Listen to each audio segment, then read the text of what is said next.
Immerse yourself in the profound insights offered by Father Chuck Belmonte as he delves into daily reflections on various gospel passages from the Bible. Why do we pray the Lord's Prayer before communion? We approach the very same body and blood of Christ that by being immolated restored our friendship with God. Christ's sacrifice and the paschal meal, communion, are intimately linked. Our Mother, the Church, encourages us to participate in one and in the other, if we are properly disposed, by receiving our Lord's body and blood. These will be our nourishment for the journey to our Father's home. And this is what the Communion Rite is going to do, to prepare our souls to receive our Lord. In the early Church, the Communion Rite was simple. The Eucharistic Prayer, Anaphora, was followed by the breaking of the bread and then by the Lord's Prayer and Communion. Other prayers and ceremonies were added through the centuries.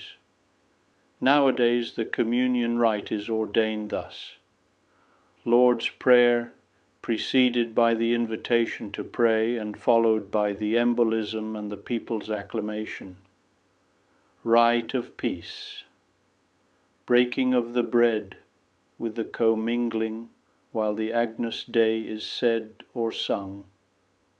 Personal preparation of the priest. Invitation to the sacred banquet by showing the host to the faithful. Communion of the priest and the faithful. Communion song. Silent prayer, if opportune. Prayer after communion. The Lord's Prayer begins with the priest's invitation to pray, and all of us continue the prayer with him. The priest raises his hands. No special gesture is indicated for the people during this prayer. This invitation is a very touching and most ancient formula, one alluded to as early as the 4th century by St. Jerome.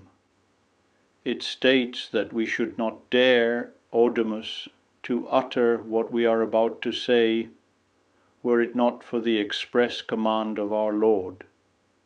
He taught us to approach God as a son talks to his Father.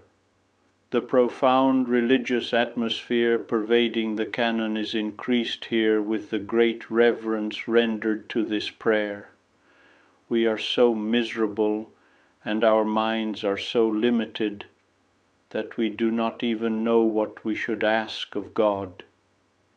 Jesus Christ himself deigned to compose this prayer to indicate how we should address God. It is our Saviour's own prayer, and therefore the prayer of the Christian. In the early Church, the Lord's Prayer was taught to the catechumens only a few weeks before baptism. Outside the Mass, it was always said in a low voice.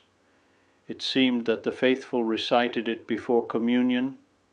They brought communion home on Sundays, kept it there, and received it on ordinary days. Then it may have been introduced into the Mass. Many are the allusions made to this custom in the writings of the Fathers of the Church, and St. Augustine regarded it as something well established in his own time.